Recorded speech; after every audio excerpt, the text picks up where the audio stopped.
70%, that's 70%, have no plans to bring these vehicles into their fleets. The HVO is a good news story, right? The key benefit with HVO is you can put it into your existing diesel fleet without having to buy expensive new vehicles. Ultimately, and I don't say this in a derogatory way, but we have to educate people to what transport is. Pressures that we have in this industry is truck drivers.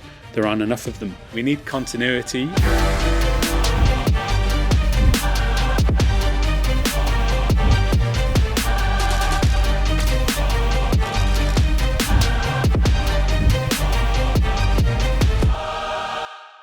Hello, it's Michael Gove here, editor of The Spectator. Alongside Wolfe Power Club, we'll be holding a fantastic energy conference on Monday the 24th of November. We'll be bringing together people from politics, from industry and from the third sector to discuss the future of energy here in the UK and across the world. Get your tickets now. Ladies and gentlemen of the Wolfe Power Club, we're at the Road Haulage Association's, or internationally you might know as the RHA's, future summit of where the industry is heading. We are delighted to have Chris Ashley. Chris, just tell our listeners what you do for the Road Haulage Association. No, thank you very much, and thank you for inviting me. So, yes, I'm Chris Ashley from the RHA, and my role is to lead on the net zero debate for the RHA. I always describe that in simple terms. It's to answer the question for our members: how do we make the switch away from diesel vehicles to the brave new world of electric or hydrogen lorries? And just for our international listeners, what is a typical member of the RHA? What sort of fleet would they have? And I know you represent many, but what's the makeup of your membership? Yeah. So we have nearly 9,000 members within the RHA. They're located all across the United Kingdom, and predominantly they're the small operator, so-called SMEs, who make up 85% of our membership.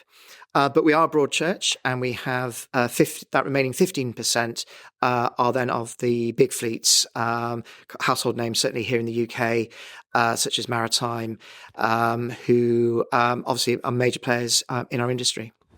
Now, there's no point in having a debate unless you have the facts and figures. I know your team at the RHA have put together a very detailed report. Can you go through some of the findings of the report? Because I think that will really give the figures to trigger what people are thinking or feeling about where the market is today and where it's going. Yeah. No, absolutely. And I think it's just worth saying that we wanted to do this report, just to provide a bit of context. It's 6 years now since the UK Parliament committed the UK to be net zero by 2050. Obviously, that has a huge impact for all of industry within the UK, and in particular the transport sector. So 6 years on from that commitment from Parliament, we wanted to go out and we wanted to survey the operator, the lorry and coach operator, how they were getting on. So back in the first half of this year, we ran a survey. We ran it for 3 months we ran it between 6 weeks, between March and April. We had over 500 responses, which we were really pleased, giving that wide range of view from your SME, but up to also the multinationals that are in our membership. And yes, it revealed some very interesting findings. The headline figures basically is that we found that just under a quarter of hauliers either have or plan to bring an electric vehicle into their fleet within the next 5 years. But the flip side to that is the other side of that equation, really, which was 70%, that's 70%, flagged that currently in 2025 they have no plans to bring these vehicles into their fleets. And then our survey then went on to understand, well, what's stopping them?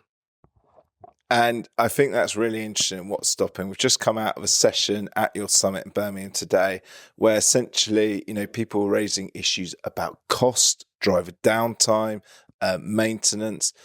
Why do you think? Because, we've both been in the industry a while. You could have been in a room in 2015 instead of 2025 with similar issues.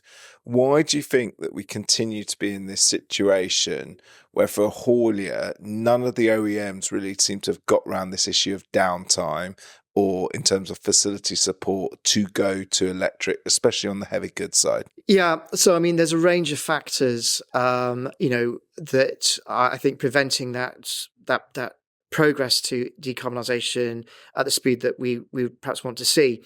I think infrastructure is a key issue here. That it's getting the required infrastructure and also the power needed in our electricity grid to power these zero emission vehicles is a key barrier. But I think it's just worth saying that what was interesting from our survey was that whilst the infrastructure clearly is a key issue, there are other factors at play. And what our survey did was kind of cut through that noise to kind of understand, what actually was the operator thinking. And actually, the biggest barrier that our operators said in the survey, it's described in the report as insufficient mileage. Basically, that's a catch-all phrase really about vehicle capability, because for the vast majority of our members, the distance that a vehicle can travel matters. And what we found was that just over 40% of those who responded to our survey ranked the insufficient mileage as one of the key barriers. Now, that tells us a message, basically, because, a lorry basically is the workhorse of a haulier, and if the lorry can't go from A to B in the manner that an operator wants, that clearly matters, because their business depends on that. So there's a number of factors, as I say, that our survey uncovered. Infrastructure is one of them. The top one was insufficient mileage, but also cost, how operators can bring these vehicles into their fleets viably is also a key issue. Bear in mind, there's figures bounded about, it's going to cost in the UK, the industry £100 billion over the next 25 years to bring these vehicles into their fleets. As ever, it's a small margin, tiny margin industry.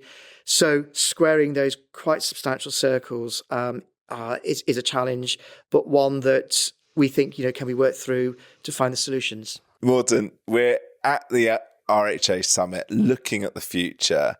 You've obviously got two hats here. You've got skin in the game yourself and you're chairman of the RHA. What are the big issues that you're thinking about, not just at Summit, but in the business day-to-day that also your members might have on their minds?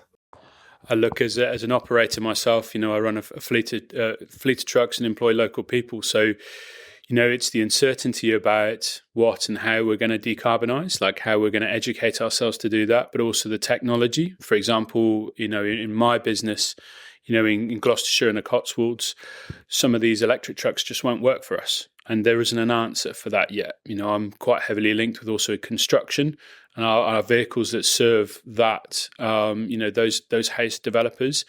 They tip, they carry maximum weight. They have the mixer drums on the back, which create the concrete. Electric vehicles can't do that yet because that is a further battery drain. So we were talking today about, there's proof now that trucks will do 170 miles, but that's a truck that's not carrying the things that we're carrying. So it's still not there for us. So the timescales for us are really alarming. And it's understanding how else we can decarbonise, what we need to learn about how we teach our people to move in that direction.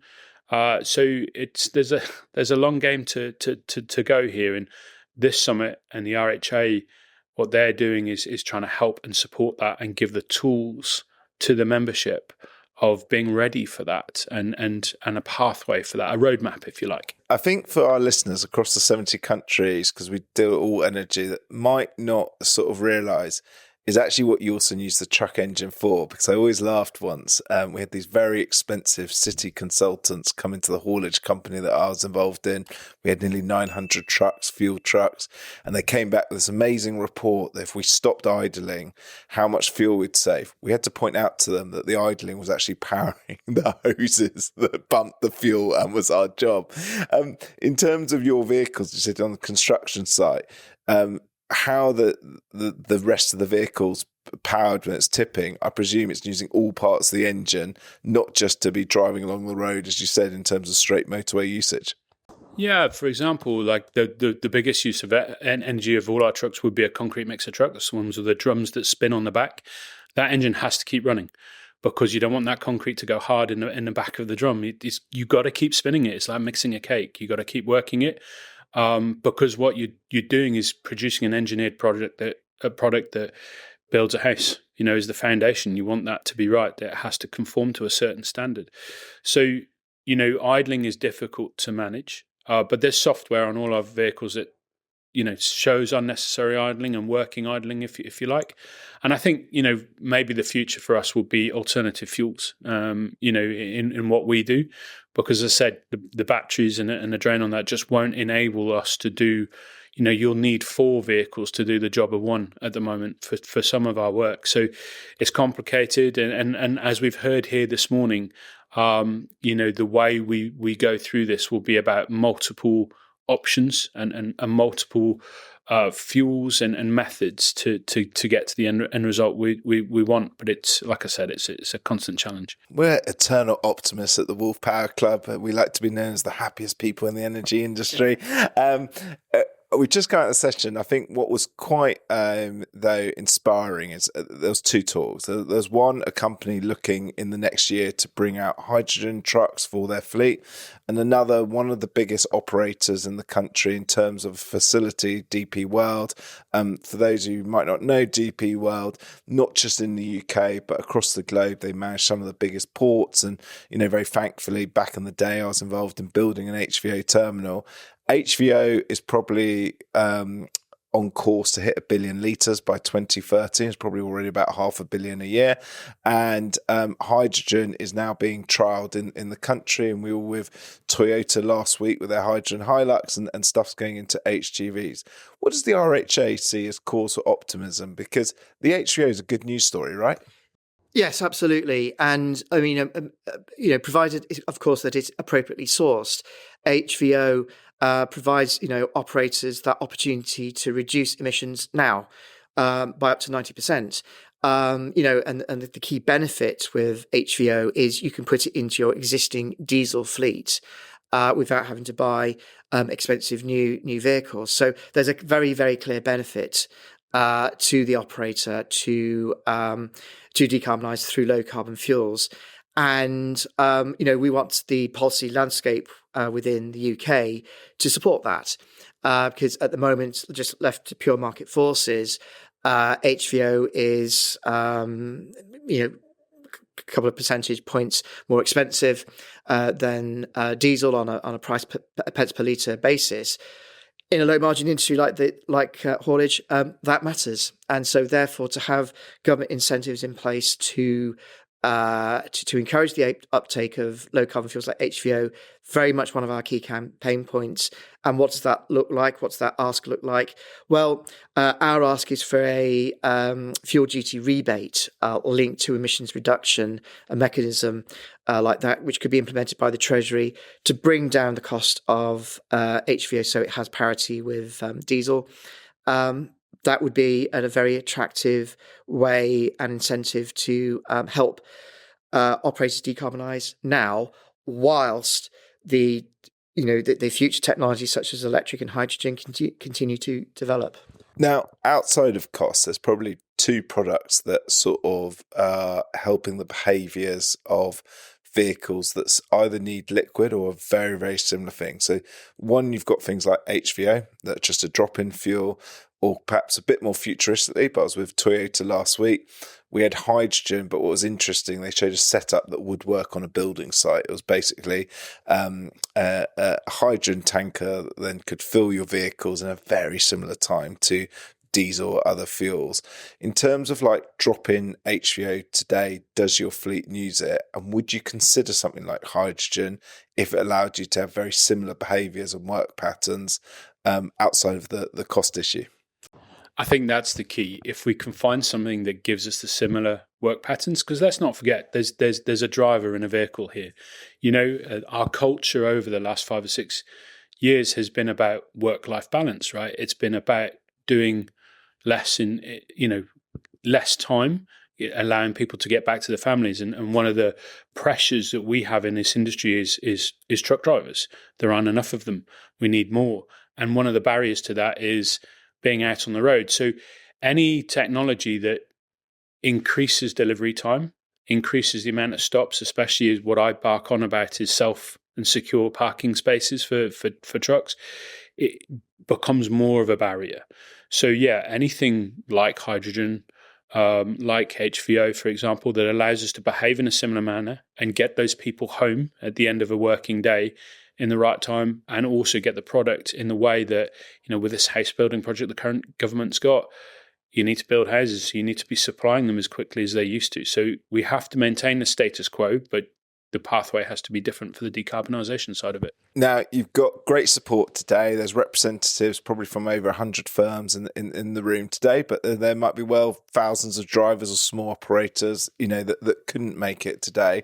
The RHA has always been very good at preparing people of what's coming up next in terms of the legislature.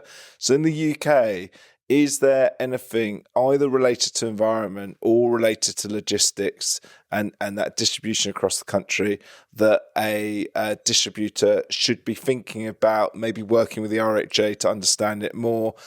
Is there any big changes?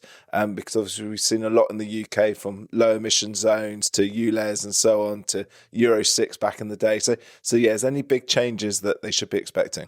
It's a very, very good question, and a very timely question, because last week at another trade show called Cenex Expo in the middle of England, we got a heads up from the Department for Transport that they were looking, and this is their words, to update the regulatory framework behind HGV decarbonisation.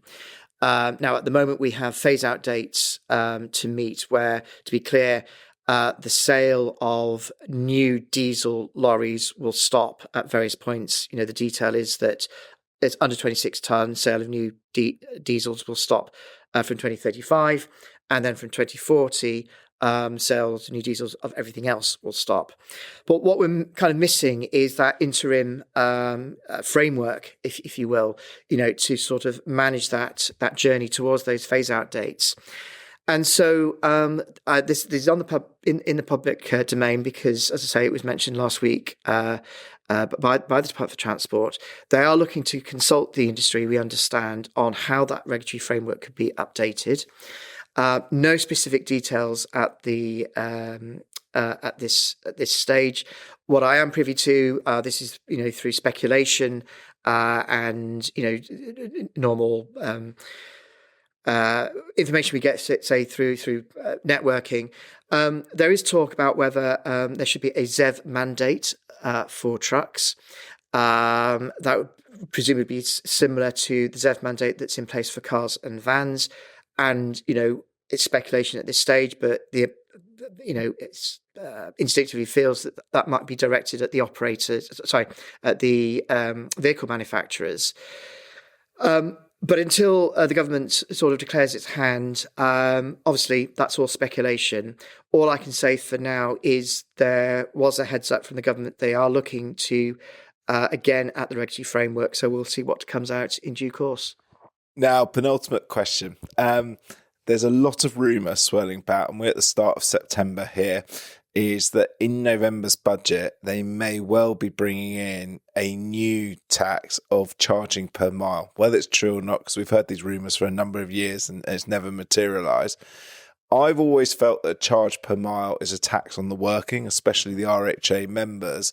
Mm-hmm. If you are, and we know the Treasury listens to the podcast, and we're interested, what would your message be to the Treasury, who at the moment put together budget plans, about the effect that maybe charging per mile could have for RHA members that are just trying to make Britain work? Yeah. Well, I think my message to the Treasury is that, if that is on the cards, is to please consult with the industry, because, a pay per mile switch is a massive, massive structural change to the way that we operate in this country. And there's all sorts of complexities, I think, involved in that. I mean, obviously, it's well known, well debated that receipts from fuel duty will go down as collectively, whether we're car drivers or commercial drivers, we make the switch away from diesel vehicles. And so, yes, of course, there's that very live debate as to what will replace fuel duty. I think our ask is consult with the industry.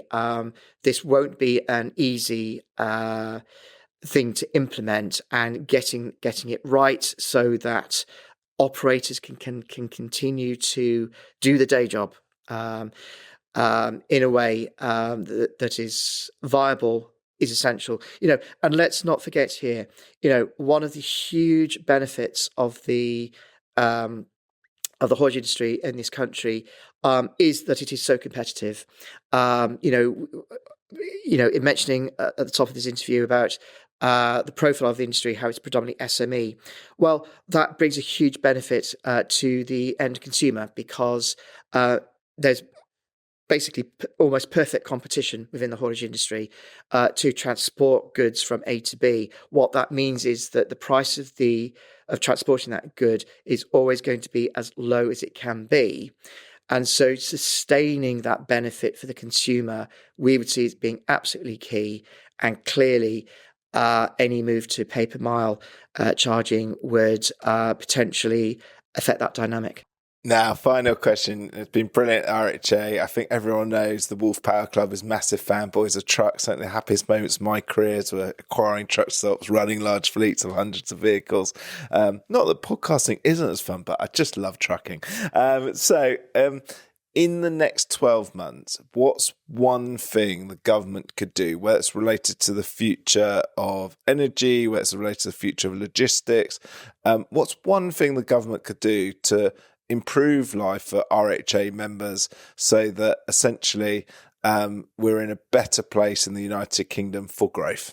Gosh, that's a big question, because it touches on all sorts of issues in terms of what would make life better, because I could go into ensuring there's better facilities for our drivers. And there's been some welcome investment by the government on this, but there's always scope for more. Look, when it comes to decarbonisation, and bear in mind this is about sustainability, and I think it's very we should make very clear that sustainability has multiple ends to it. It's not just about environmental sustainability, although clearly that is very, very important. You've got to have economic sustainability as well. So for us, it is, I think, about helping the haulage industry along that journey to decarbonise. Now, in the spending review announced back in June, the government has set aside £1.4 billion to help HGV and van operators to decarbonise. Again, the detail of that is not yet known. That's something that we continue to press the Department for Transport to provide clarity on. And so it's kind of, what does that financial and very welcome financial support looks like, given we're talking about operators on wafer thin margins where there's very limited capital available to them otherwise. So we know that plug-in truck grants is a scheme which allows up to £25,000 to go towards a purchase cost of a zero emission truck. That's been extended, I think, now until 2027. Hugely welcome. Would that be extended further? That's a question that we will obviously ask the Department for Transport. But one other initiative that we've been looking at is something called a residual value guarantee scheme. Now, I mean, this gets a little bit into the technicals of financing, but one thing we do know is that the residual value of what the future electric or hydrogen fleet is unknown. because we just don't have the vehicles on the road at the moment, or sufficient data to work out what that end residual value would look like. And because of that lack of data and that data gap, so that creates uncertainty in terms of lending, and what lending that exists out there is priced accordingly. So the value that we see behind the residual value guarantee scheme is that, for a relatively limited intervention, if the government stepped in to guarantee residual values to bring down financing costs of these vehicles, what we would see is greater vehicle volume production, so that we basically get to that sweet spot of economies of scale kicking in. That's what we should be aiming for here. It's the economies of scale kicking in through increased demand and supply, where then the price of both the truck, but also I think the energy to power these vehicles would come down. And then this becomes a much more viable proposition for the operator to engage in. Well, first challenge is cabinet members and people keep changing, and that's never helpful, is it? We need continuity because ultimately, and I don't say this in a derogatory way, but we have to educate people to what transport is. I think people have this one-dimensional version of what it is and what it looks like. And, as much as the DFT are working with the RHA, for example, they still don't fully understand us. And that takes time. We've got a lot of new politicians who didn't even know they were going to be politicians 2 years ago. That takes time, that takes education, it takes working together, it takes those conversations.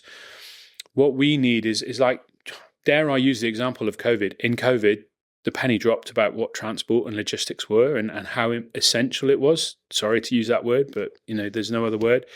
And that we even saw when KFC's software shut down, all of a sudden there was no chicken in the restaurants for a few days, and that's because the logistics software didn't work. So, but very quickly post-COVID, everyone understood what the truck was and how important it was, but all of a sudden that kind of education has gone away again. And that's what the RHA has got to do. That's what I, as an operator locally, have got to do with MPs and whatever. I wish, personally, where I live, our MP was more receptive to our industry, even though it employs probably 15% of the constituency. It just doesn't seem too important to some people, and that's got to change.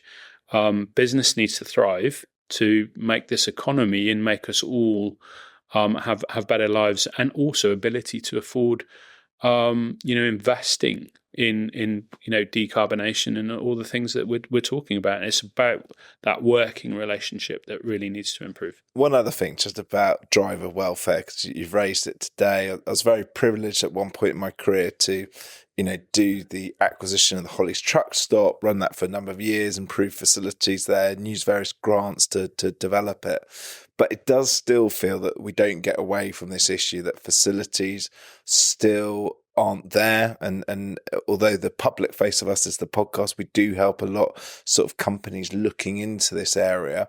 What would you like from the facilities for drivers? Because I always feel that, considering it's such a large part of the British economy, it does feel like the sort of driver and their environment day to day of where they can stop, what they can do, is that councils love to put fines or ULEZ things or boxes that mean that, unfortunately, like, fines will either hit them personally or fines will hit a company. And it's just that. But they don't seem to do much for the welfare of the driver. What could we do? There's so much we could do. And look, we wouldn't go and work in an office if there wasn't proper restroom facilities, if there wasn't ability to go and take lunch. But we ask our drivers to go out there in the UK road network and fend for themselves. Trucks and how well appointed they are inside has come in a long, long way. But there's no shower or toilet in there, And like anyone, as a human being, you should demand certain standards. And you should be safe to do so. We've heard this morning that freight crime is massively on the increase, and that's just the stuff that we know about. We're having to fight to campaign to get freight crime listed as a crime, so that there is sentencing attached to it. There's a lot of work to be done, and I've been working on that because as a family business, we employ families. I've got sons, daughters, husbands and wives who work for me, and I'm sending them out there on the roads, and I want them to be safe. And people out there think, oh, well, that's the company's job to make sure that. But we don't own sites and land all over the country, but we've still got to get those goods and services to those places. And, a driver has to take a break every few hours. Where are they going to do that? Can they get into that retail distribution outlet to do that? Sometimes they're turned away from there. Where do they go when they're driving a 44-ton vehicle? We need to do better. And unfortunately, while we do a lot of things better than our European counterparts, in Europe, if you go to France or Germany, their service stations, their facilities are safer. And some of the facilities here, they have CCTV, but like you say, it's to record the number plate to see if you paid the charge, not to see if something's been stolen out of the back of a lorry. And we need to change that. We need to change the way we address it and the way we work with the facilities. And also, the RHA have been working with the government to try and include this in the planning framework, the NFPPF. Can I get it right? To put that on the agenda to say there needs to be facilities and they need to be of this standard. And we've seen even in the Cotswolds, we've seen planning applications for truck facilities turned down because it's in a beautiful area of the Cotswolds, but these goods still have to move. They have to get there somehow. If it's either time or financially, where would you say it's good for a haulier to invest in the next future years? It's a good question. I think one is skills on the people. Employing people is becoming more difficult every day. The industry doesn't have a natural draw. You don't go to university and learn about transport. It's not on the school's agenda.